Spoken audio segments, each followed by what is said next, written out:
noite, graça e paz. É uma alegria foi uma alegria para mim ter passado esses 3 dias com vocês e poder compartilhar a palavra do Senhor, como também desfrutar da hospitalidade mineira. Minas Gerais é um estado diferenciado, é um estado bem acolhedor, né? A gente que viaja muito pelo Brasil chega em alguns lugares e não tem o mesmo acolhimento que os mineiros nos trazem, né? Às vezes é difícil de entender algumas palavras, algumas expressões, tudo é trem, né? E aí a gente tenta descobrir que trem é esse, né? Mas foram dias assim ricos, abençoados e volto para o Rio de Janeiro, grato pela oportunidade que o Senhor me deu de conhecer os irmãos e de ver uma igreja que ama ao Senhor, uma igreja séria na sua teologia, e isso é muito bom, principalmente em dias complicados como aqueles que nós temos vivido. Quero convidar você a abrir sua Bíblia comigo em Atos dos Apóstolos, capítulo 19. Nós vamos ler do verso 8 ao verso de número 20. Para tanto, queria pedir aos irmãos que, quando fossem achando o texto, que por gentileza colocassem de pé, para que a gente possa fazer a leitura da palavra do Senhor.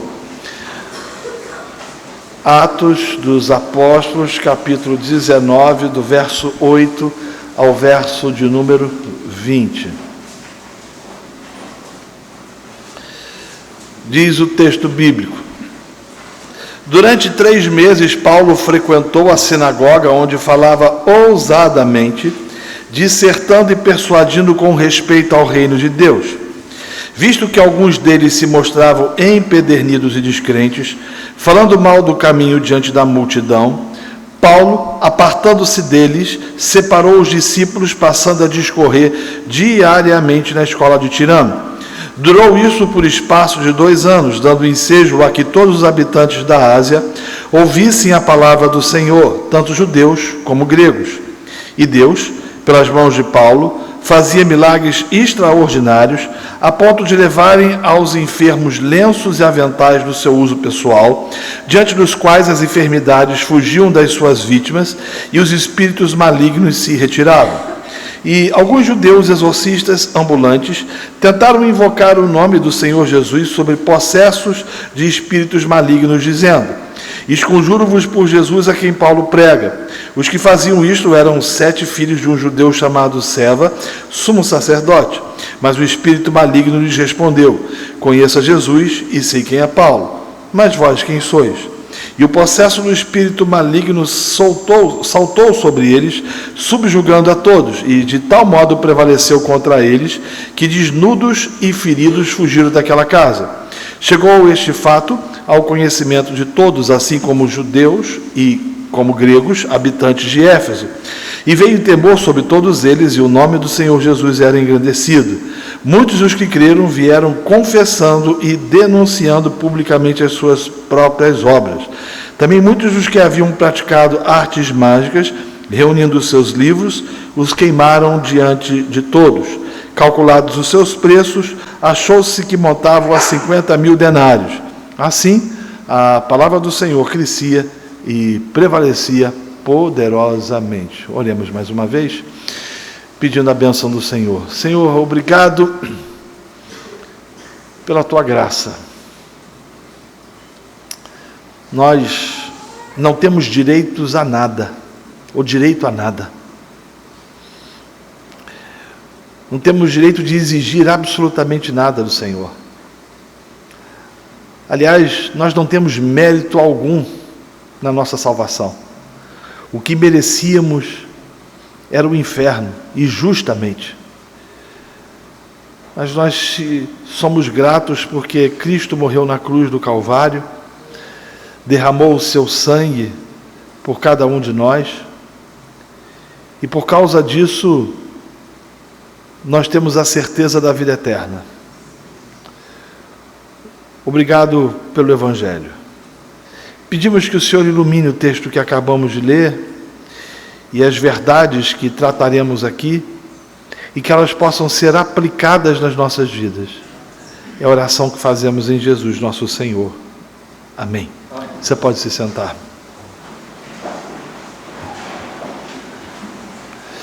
Meus irmãos, antes de eu fazer a exposição do texto que lemos, ou pelo menos parte dele, visto que o texto é bem extenso, permita-me fazer algumas considerações sobre a cidade de Éfeso.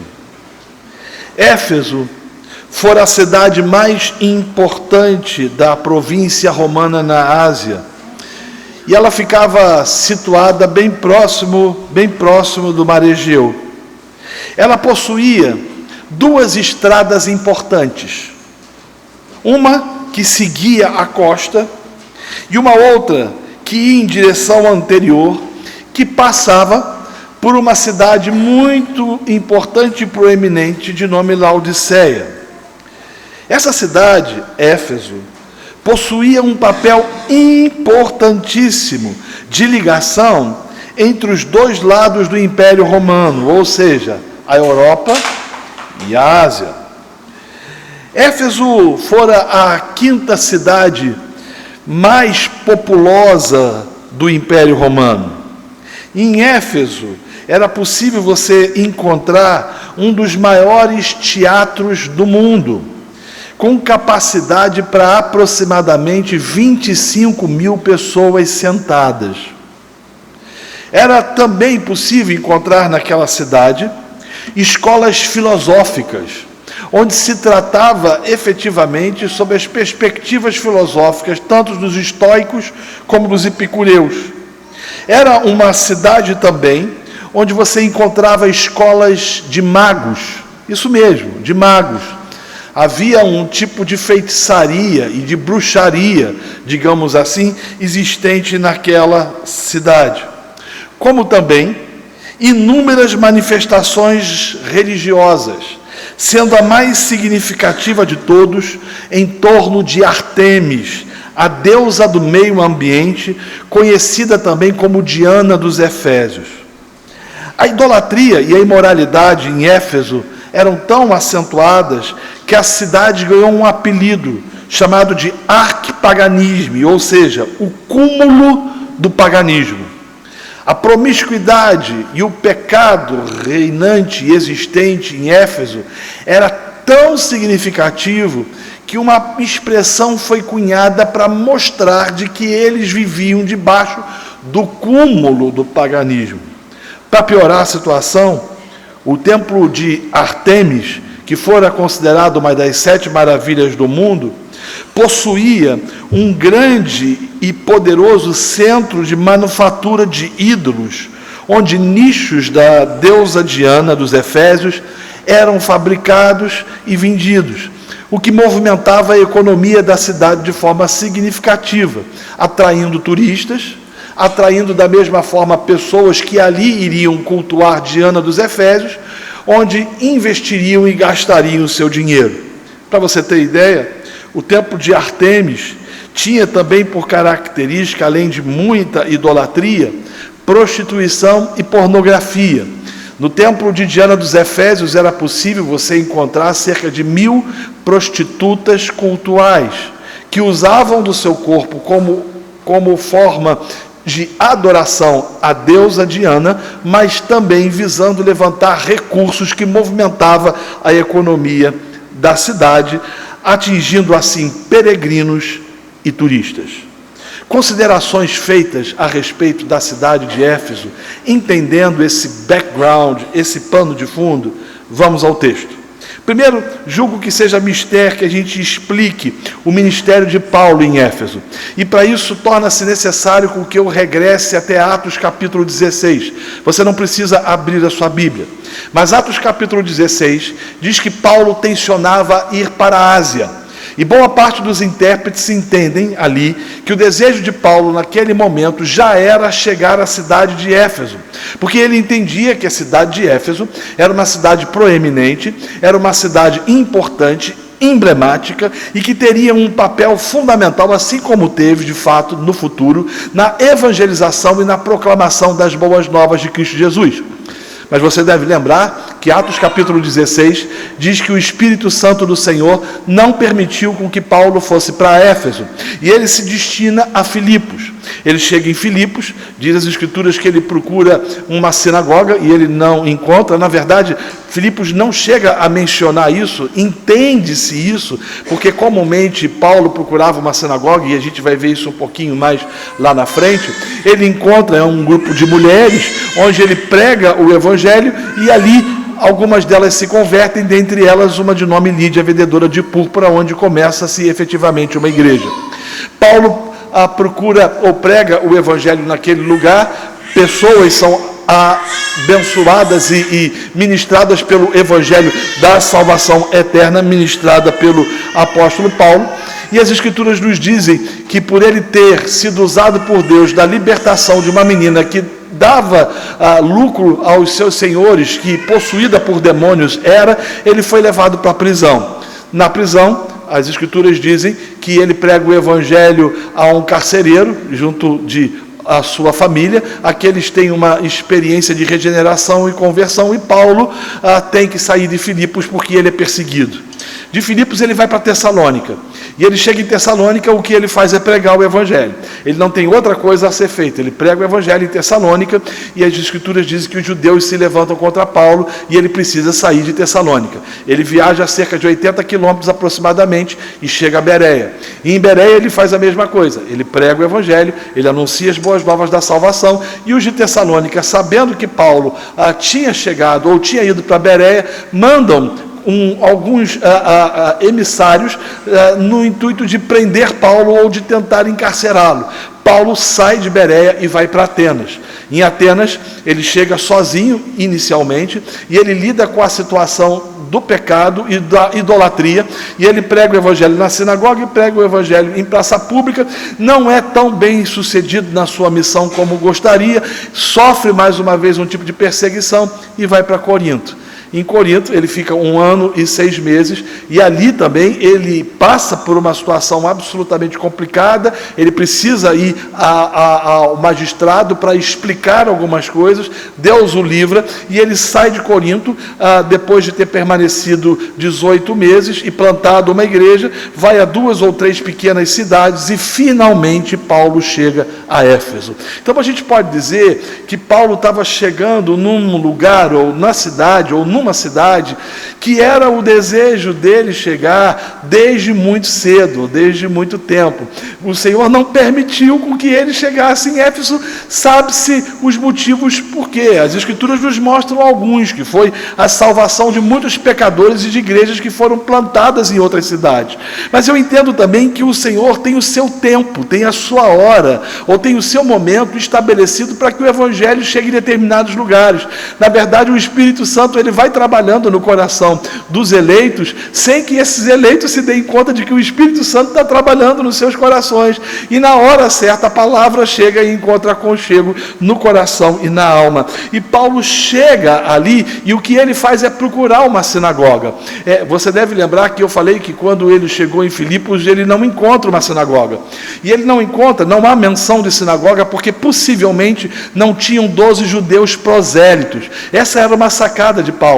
Quando você estuda a segunda viagem missionária de Paulo, você vai perceber que sempre o que ele fazia em primeiro lugar era procurar uma sinagoga. Ele fez isso em Tessalônica, ele fez isso em Bereia, ele fez isso em Atenas, ele fez isso em Corinto. Ele chegava nessas sinagogas e ele pregava o Evangelho. E é o que ele faz aqui. Ele não muda absolutamente nada. Ele não muda a estratégia, ele não muda nada ao que ele tinha feito até então. E ele chega a Éfeso e ele procura uma sinagoga e ele ali prega o Evangelho. Só que a mensagem pregada por Paulo é rejeitada.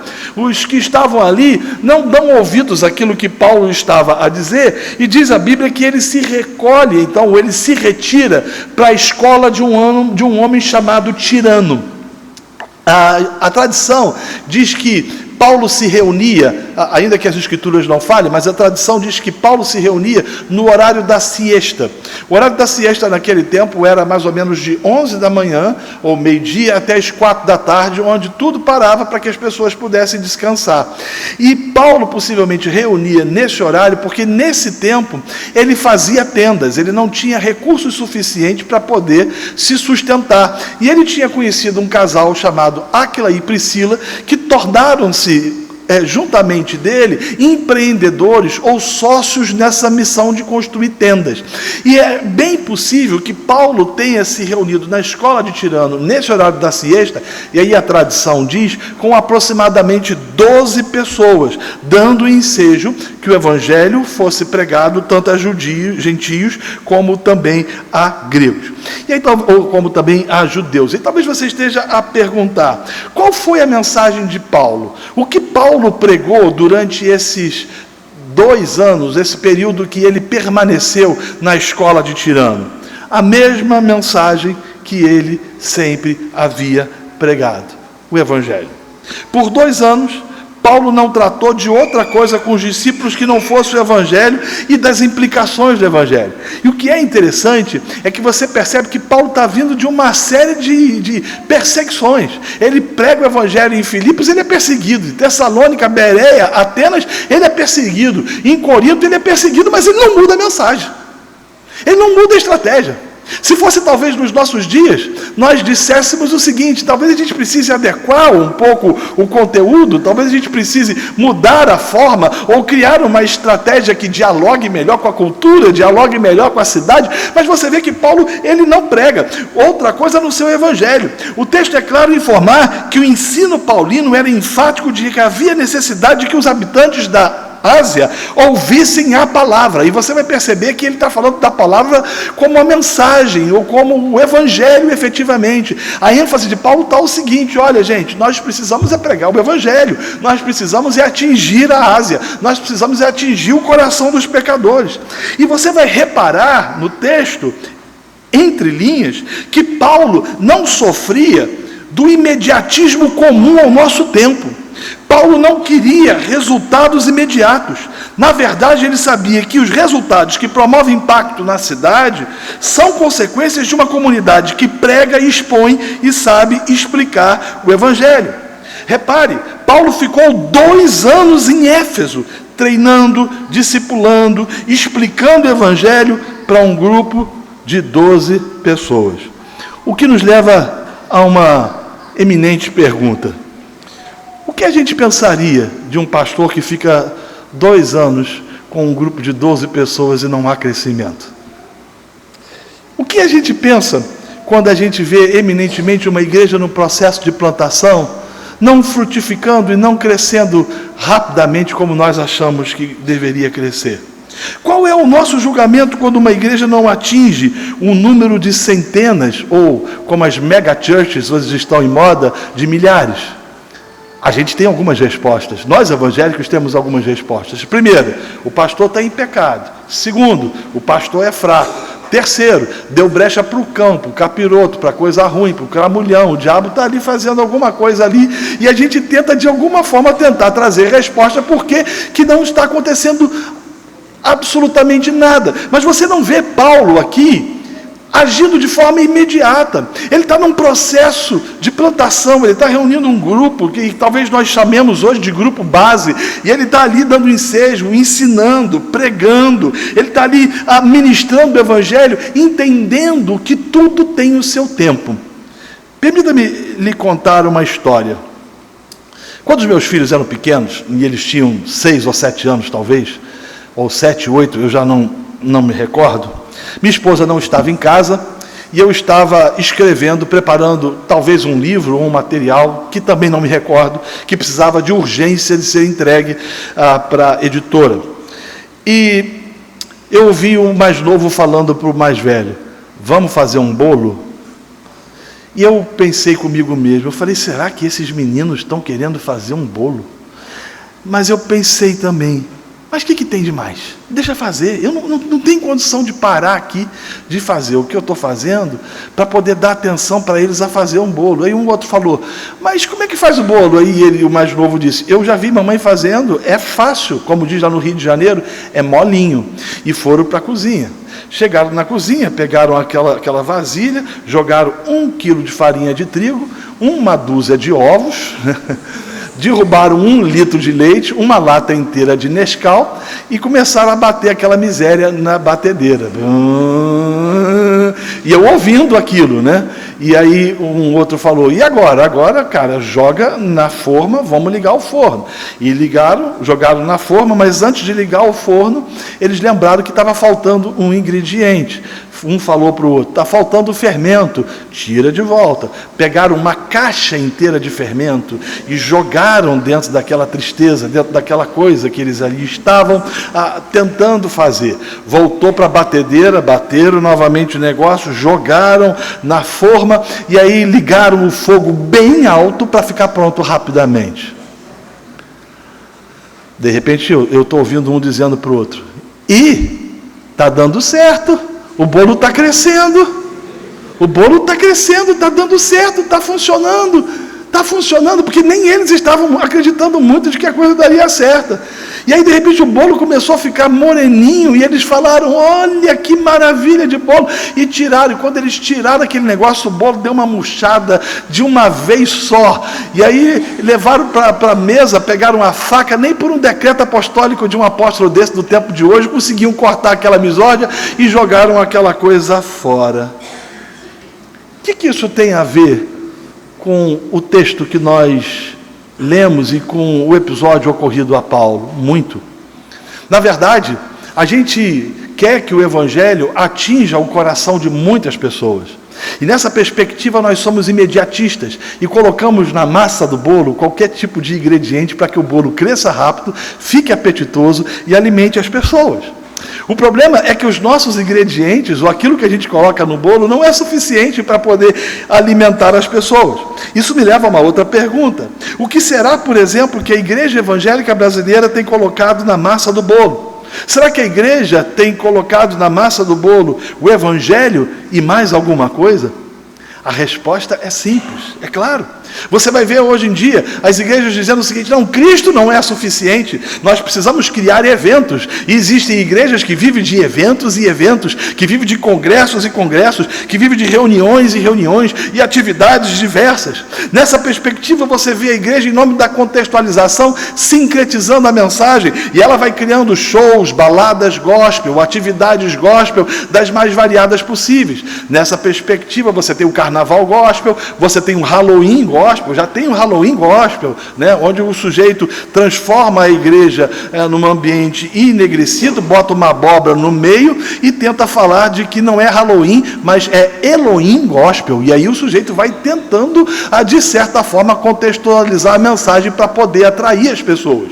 E o que a gente tem visto é que, de certa forma, as instituições ou as igrejas que agem assim, de forma imediatista, ou tentando colocar na massa do bolo ingredientes que façam com que o bolo cresça rapidamente, a gente vê que essas igrejas crescem e que elas frutificam. O problema, entre aspas, é que esse crescimento e essa frutificação não traz alimentos ou não alimenta efetivamente a igreja. O que Paulo está nos ensinando aqui é que Cristo é suficiente.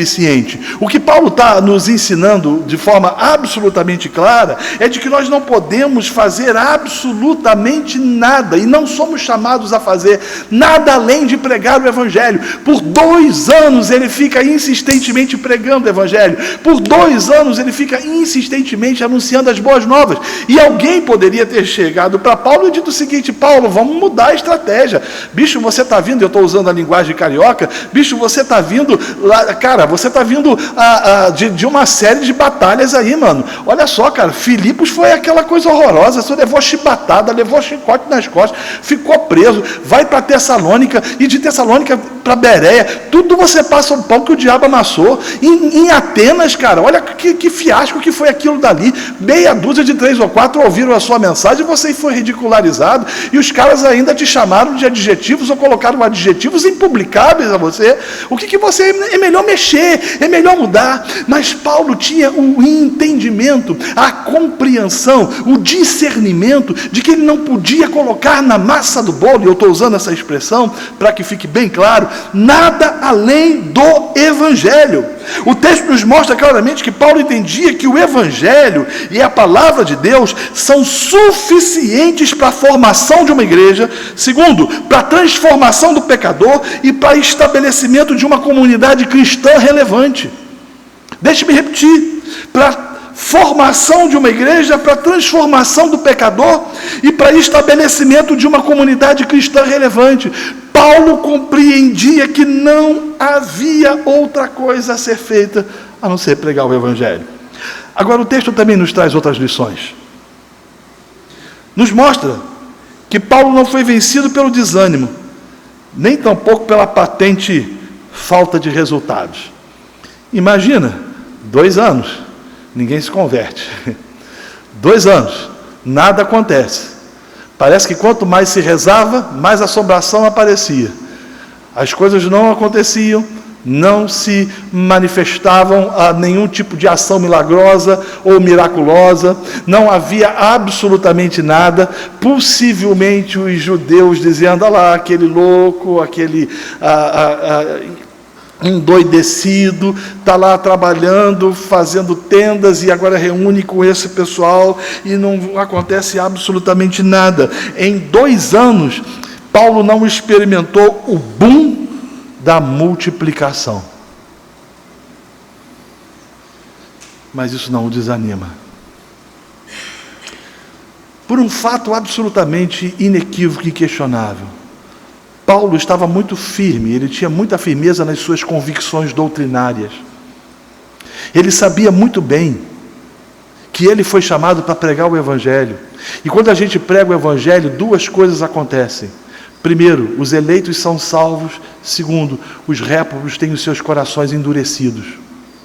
Para Paulo, o endurecimento do coração do pecador não apontava efetivamente para um fracasso, mas apontava efetivamente para o cumprimento da vontade de Deus, de que a palavra fosse pregada e servisse de testemunho para a reprovação daquele próprio pecador. Por isso você não vai ver Paulo desestimulado, você não vai ver Paulo abatido. Você percebe Paulo um pouco desestimulado quando ele chega em Corinto. É por isso que lá no capítulo 2 da sua primeira epístola, que ele fala algumas coisas relacionadas ao seu abatimento.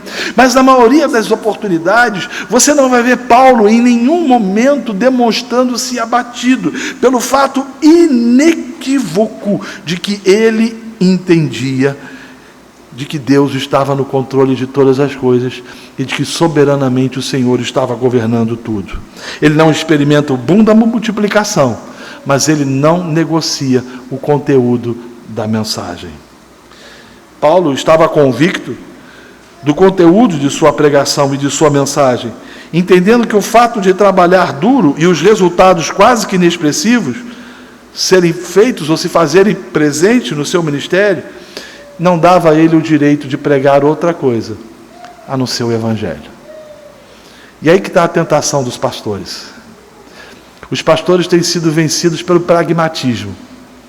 Faça que dá certo, dizem alguns. Haja dessa forma que dá certo. Contudo, nem sempre aquilo que dá certo é certo. E Paulo entendia isso, de que o fato de que uma coisa dá certo, ou deu certo, ou possa dar certo, efetivamente esteja certo.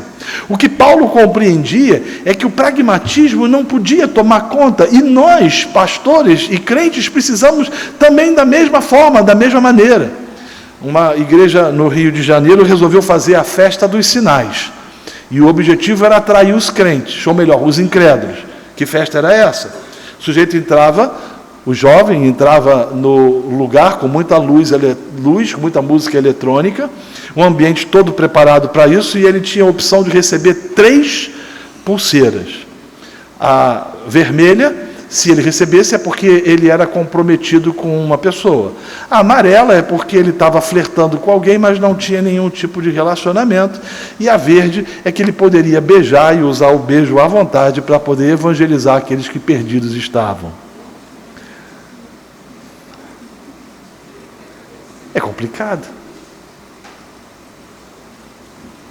Da mesma forma, quando você vê o sujeito dizendo o seguinte: vamos criar o bloco carnavalesco, a gente vai atingir as pessoas e vai dar certo. Aparentemente pode até dar certo, mas eu posso te garantir que o bolo não vai ficar bom, ele vai murchar. E essa é uma percepção paulina. A percepção paulina é de que conversão é coisa séria, e ele está tratando no bojo aí de membresia. Eu, quando alguns anos atrás estudava sobre isso, eu tinha a seguinte filosofia: a porta de entrada de uma igreja tem que ser aberta e a porta de saída tem que ser fechada. Hoje eu entendo diferente. A porta de entrada tem que ser fechada e a porta de saída aberta. E aí talvez você esteja dizendo: peraí, quer dizer então que você não vai permitir que as pessoas entrem à igreja? Não é isso. Todos são bem-vindos, mas o fato de eu recebê-los como membros, os critérios precisam ser utilizados com muita firmeza. Hoje, o que você vê é que os ingredientes que são colocados na massa do bolo são para que o bolo fique pronto rapidamente. E nessa perspectiva tem sido oferecido para a igreja uma comida que não a satisfaz. Não somente isso, uma comida às vezes que traz no seu bojo veneno e que faz mal efetivamente para o coração do homem e para o coração da igreja e da comunidade.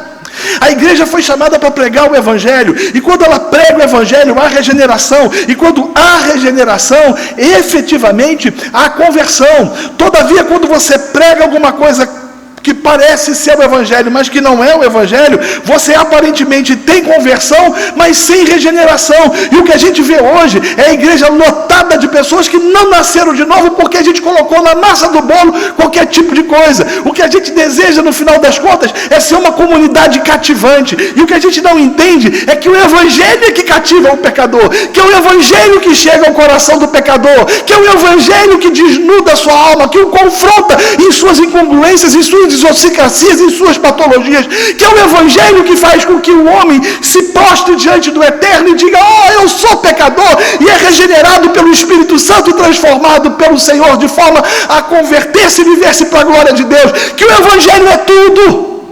O problema é que a gente acha que para ser uma igreja cativante tem que ser o Evangelho e mais alguma coisa.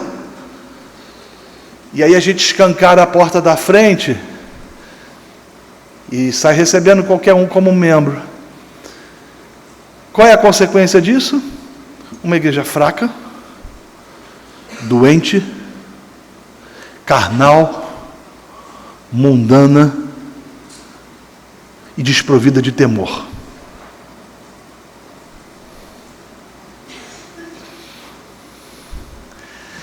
Às vezes os crentes não conseguem entender porque em igrejas sérias gasta-se tempo para receber uma pessoa como membro. Não entendem porque no fundo, estão com a mesma visão pragmática dessa geração e dessa sociedade, que diz que importa que dá certo e não que esteja certo.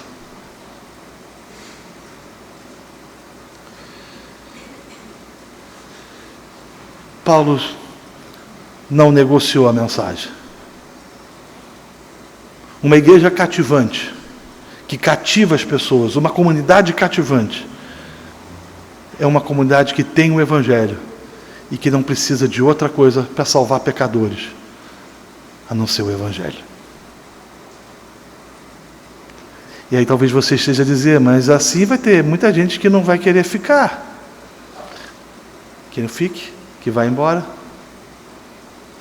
Paulo não ficou 2 anos. Agora, você vai perceber que depois disso, algumas coisas aconteceram. Porque o soberano Deus age por princípios. Ele decretou e ele determinou que o Evangelho é a mensagem que deve atingir o coração do pecador. E ele também decretou e determinou que o Evangelho, quando pregado com fidelidade, pecadores são salvos. E é exatamente isso que começa a acontecer na igreja de Éfeso. E isso se deveu, ou se deve, a um segredo, que não é tão segredo assim. O fundamento da mensagem. A mensagem de Paulo estava fundamentada na cruz.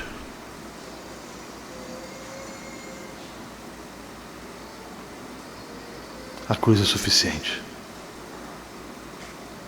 Como eu falei na primeira noite, não existe evangelho sem cruz.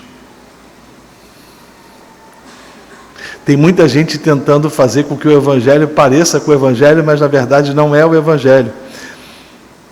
É o evangelho fabricado por apedeutas, por inóbeis, que tentam trazer a ideia de que é possível agradar a Deus mediante sua própria religiosidade e pelos seus próprios méritos, quando a cruz nos mostra que não, que foi necessário com que o Cordeiro fosse morto, e com que o nosso pecado fosse lançado sobre ele, a fim de que a ira do Deus Todo-Poderoso fosse aplacada. Há algumas lições mais que eu gostaria de compartilhar com você a respeito desse texto. Se não, vejamos. Nós precisamos tomar cuidado com aquilo que a gente acha que tem que ser colocado na massa. Eu lembro que uma vez eu estava pastoreando uma igreja e uma pessoa chegou para mim e falou o seguinte: pastor, posso lhe dar uma dica para manter os jovens na igreja? Muita gente tem essas dicas, né, quer trazer essas dicas. Eu falei, claro, diga. Ele falou o seguinte: olha, a melhor forma para você manter um jovem na igreja é dar um cargo para ele.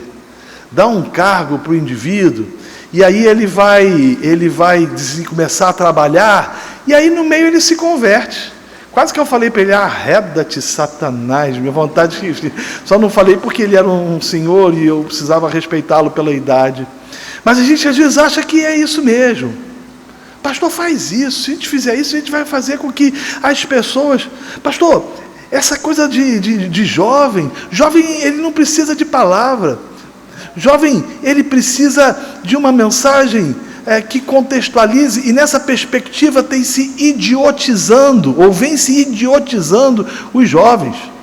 Você olha para algumas igrejas e parece que você está lidando com um bando de inóbeis, de ignorantes, de gente burra, que precisa ser entretido, ou precisa ser enrolado, ou envolvido com um tipo de entretenimento para poder ficar na igreja. E a consequência disso é que o miserável não nasce de novo e ele traz para a igreja uma série de problemas, porque ou não houve regeneração. Não dá para colocar na massa do bolo qualquer coisa. Estraga. Faz mal. Suponhamos que você resolveu fazer um bolo maravilhoso de farinha de trigo para presentear o seu pastor. Vai matar o homem. Ele não pode. E a igreja, de certa forma, tem feito isso porque é mais prático. Ela quer cativar as pessoas com algumas estratégias, porque no fundo, nós não acreditamos que Cristo seja suficiente. Em segundo lugar, a gente precisa entender que não existem métodos e fórmulas mágicas de evangelização e crescimento da igreja. Eu fico impressionado como é que surgem métodos no Brasil e nos Estados Unidos. Evangelismo explosivo, evangelismo não sei das quantas. Não, existe uma nova técnica, uma nova estratégia, uma nova forma. Não, você precisa fazer isso, você precisa fazer aquilo. A matemática de Deus não funciona dessa maneira. A matemática de Deus, ela não traz pessoas mediante adição e multiplicação, ela traz pessoas mediante a diminuição de conceitos e valores e a centralidade efetivamente em Cristo. É Cristo, nada além de Cristo, somente Cristo. O texto nos mostra que Éfeso, e você leu isso comigo e viu, era uma cidade mística. Contudo, você não vê Paulo se fazendo místico para ganhar os efésios. Você não vê Paulo reunindo os 12 e falando que estavam com ele, aqueles que estavam ali, dizendo o seguinte: gente, a gente precisa fazer umas 7 sexta-feiras de libertação para poder libertar o indivíduo da desgraça e da opressão que ele sofre de diante dos efésios. Você não vê Paulo criando estratégias mirabolantes ou tentando amarrar o principado da cidade, sabe aquela história de mapeamento espiritual? Vamos descobrir aonde que o cão, o capiroto, a coisa ruim está, e aí a gente vai amarrar aquilo dali, a gente vai tentar de alguma forma fazer com que, com que as ações diabólicas cessem. Há uma interpretação absolutamente equivocada daquele texto das Escrituras que os sinópticos trazem de amarrar o valente. Eu vejo os crentes dizendo: está amarrado, não sabe o que está dizendo. Nós não amarramos ninguém, não temos poder para amarrar ninguém. Quem amarrou foi Cristo. Sabe por que a igreja de Jesus, as portas do inferno não têm prevalecido contra a igreja? Porque Cristo arrebentou as portas do inferno, amarrou o valente. É por causa disso que o Império Romano não matou a igreja. É por causa disso que o Islã no passado não matou a igreja. É por causa disso que o comunismo recentemente não matou a igreja. É por causa disso que a igreja continua forte e viva, porque ela é uma agência que brotou do coração de Deus. O Senhor amarrou o valente, e por causa do poder do nome de Jesus, as pessoas estão se convertendo aos borbotões por causa deste evangelho maravilhoso. Nós não temos o direito de pregar outra coisa a não ser Cristo. Quantos não são os pastores que, em nome da contextualização, têm negociado a mensagem do evangelho? Quantos não são os pastores que, em nome do diálogo com a cultura, têm sincretizado a mensagem? E aí talvez você esteja dizendo: mas a gente então tem que ter uma liturgia do século XVI? Não é isso que eu estou dizendo. Existem princípios reguladores de um culto. Isso precisa ser observado. Mas eu não estou tratando de forma de vestir ou de algumas perspectivas relacionadas ao século XVI que têm que ser implementadas nos nossos dias. Nós precisamos dialogar com a cultura e com as subculturas. Mas se nós bobearmos, nós somos vencidos por elas. Porque a linha entre mundanismo e contextualização é tênue.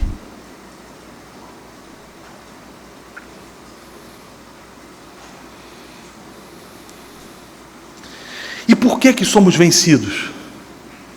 Porque nós não possuímos uma cosmovisão bíblica.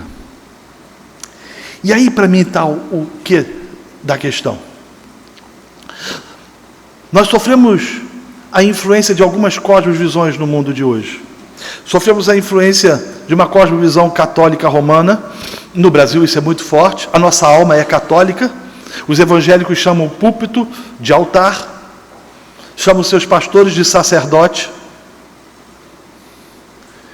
A forma com que a igreja se relaciona com seus líderes é de como se eles fossem diferenciados em relação a eles. Não há reis e nem sacerdotes do ponto de vista da pluralidade. Nós sofremos uma influência significativa da cosmovisão católica romana ultramontana. Sofremos uma influência do marxismo cultural, e isso muito mais forte do que a gente possa imaginar, que traz no seu bojo os conceitos do grancismo e também, efetivamente, do feminismo, que tem destruído e desconstruído os conceitos da família. E, por incrível que pareça, a gente começa a sofrer a influência de uma cosmovisão islâmica. Não tão forte no Brasil, mas você percebe nitidamente isso começando a moldar a forma de pensamento da Europa.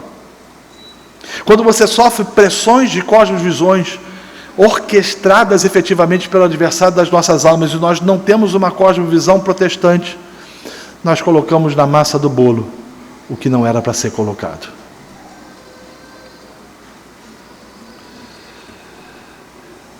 Em nome da contextualização, a gente não tem o direito de sincretizar a mensagem. Terceiro lugar, entenda que a palavra de Deus faz tudo. Isso me faz lembrar do reformador alemão Martinho Lutero, que certa feita disse: pregue a palavra, ela fará tudo. Mas pastor, somente isso? Somente isso? Será que a gente só precisa pregar o Evangelho? Sim. Cristo é tudo. Cristo é suficiente. Uma comunidade cativante não precisa colocar na massa do bolo nada além de Jesus. Anuncie Cristo. Fale das verdades inequívocas do Evangelho. E isso significa dizer que você vai ter que pregar sobre a depravação total. Que você vai ter que dizer para o sujeito de que ele é mau. E de que se ele não se arrepender dos pecados dele, ele vai para o inferno. Mas pastor, eu vou assustar o cara. Eu vou assustar. A obra de conversão e de regeneração não é sua, é dele. Nós somos chamados para pregar o Evangelho. E ele vai salvar quem ele quiser. Por sua graça, bondade e misericórdia. Ele vai fazer aquilo que ele desejar que tenha que ser feito. Deixe o Espírito Santo operar no coração dos ouvintes. O Espírito Santo é Deus. É uma pessoa da Trindade. Ele não é um sentimento, uma emoção, não é palminha, não é fogo. Ele é o Deus Todo-Poderoso. E Ele age no coração dos seus eleitos, dos eleitos que o Pai escolheu antes da fundação do mundo, e os regenera para a glória de Deus. Nós confiamos pouco no Senhor.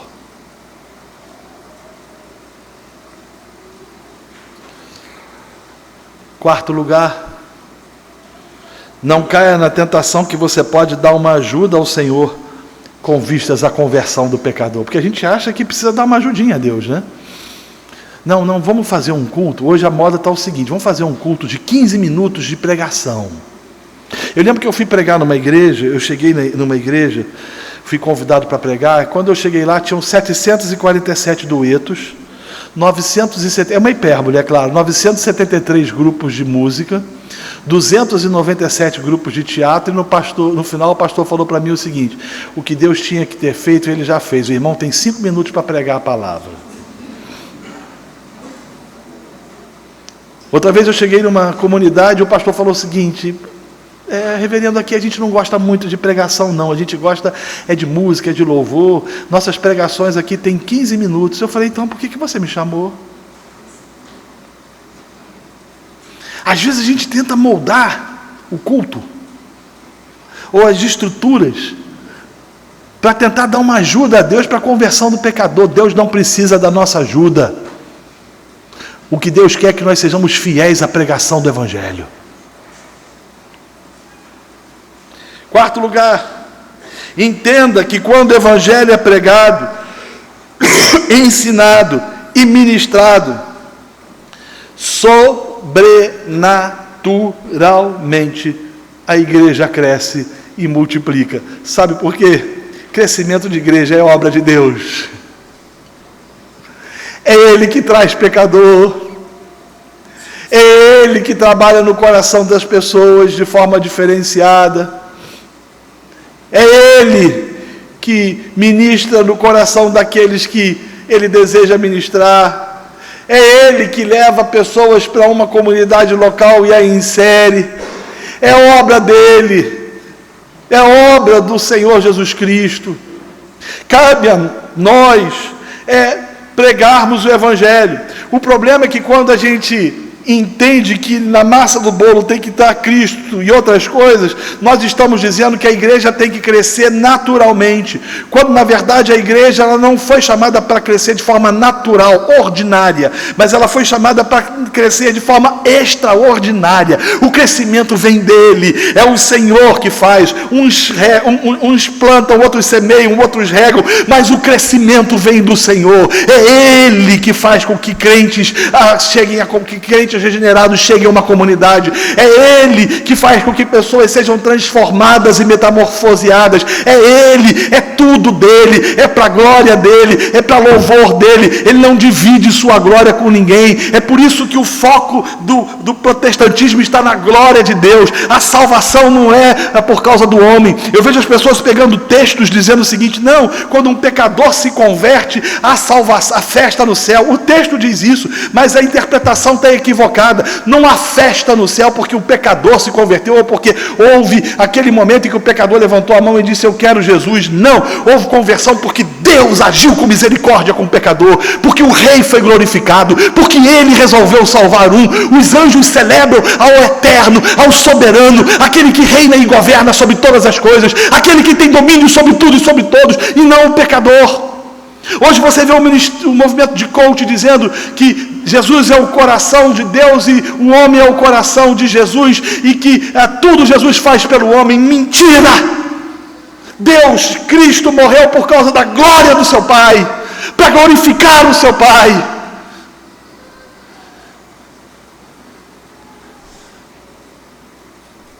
A glória é dele.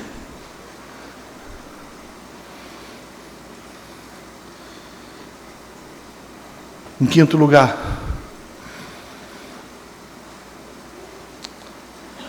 a gente precisa aprender que nós somos chamados a fazer o que é certo e não o que dá certo.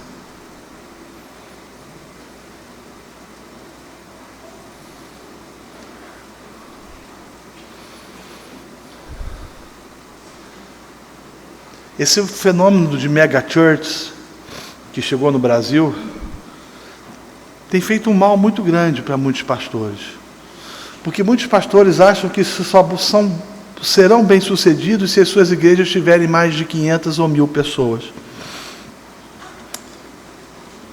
Estava conversando esses dias com o reverendo Augusto Nicodemos, e ele me trouxe um dado que eu achei muito interessante no nosso grupo da Coalizão Evangélica, onde os números apontam para o fato de que 80% das igrejas protestantes, das igrejas evangélicas no mundo, não tem mais de 100 membros.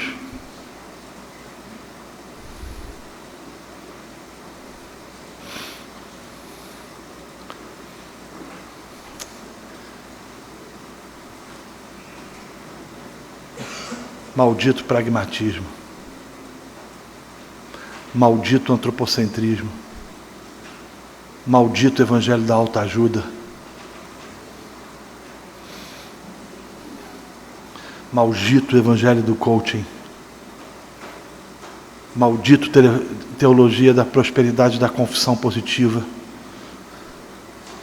que tem tirado o foco da glória de Deus.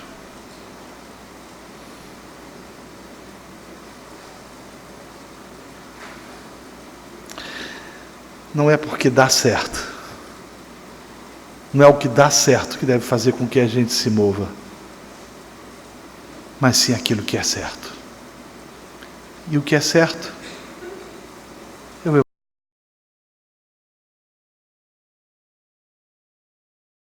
Evangelho. Alcança o coração do pecador, ele é transformado. Eu concluo contando uma história para vocês.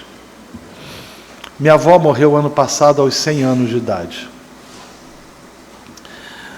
Ela foi salva por Cristo na primeira metade do século XX, na primeira igreja presbiteriana de Barra do Piraí, no estado do Rio de Janeiro. Quando ela foi salva, não era nada fashion ser cristão.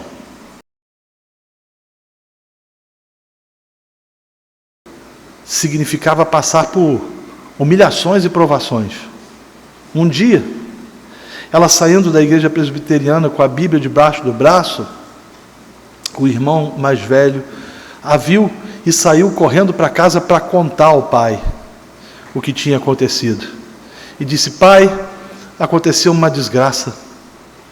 Eu vi Olinda na igreja dos bodes, que eram como os crentes eram chamados na primeira metade do século XX. Quando ela chegou em casa, o pai: você quer matar de vergonha a nossa família? Você quer envergonhar o nome de Nossa Senhora da Aparecida? E disse a ela que preferia ter uma filha morta do que uma filha servindo aos bodes, o Deus dos bodes. Minha avó permaneceu firme no Evangelho. Foi para Niterói, começou a trabalhar como faxineira, e lá ela conseguiu, com o presidente da República, uma bolsa para estudar no Fluminense. Tornou-se uma das primeiras médicas mulheres do Brasil, firme no Evangelho.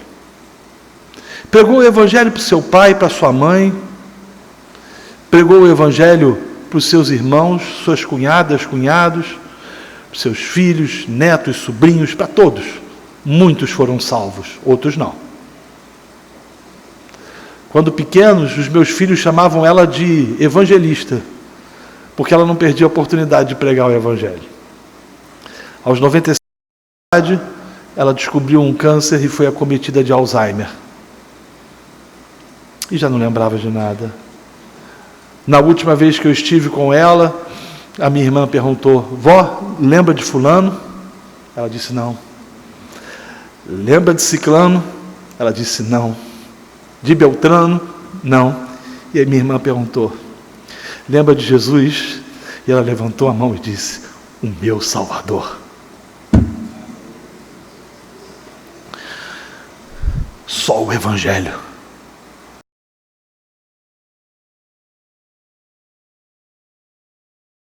Temos o direito de pregar outra coisa a não ser Cristo crucificado.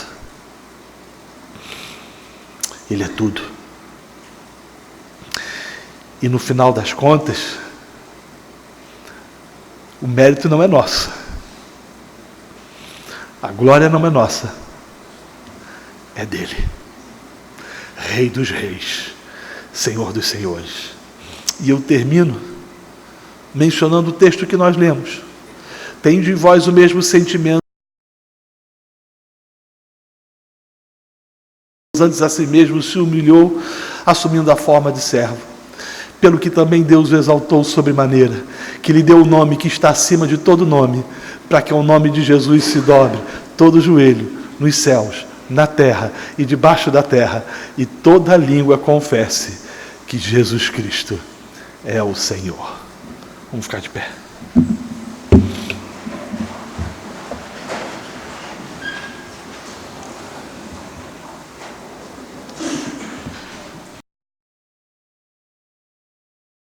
Deus, o Evangelho me emociona pelo fato de que eu e meus irmãos não somos merecedores dele. Não somos. Que amor maravilhoso foi esse? Nos faz pregadores da cruz. E que a cruz seja suficiente. Em nome de Jesus. Amém.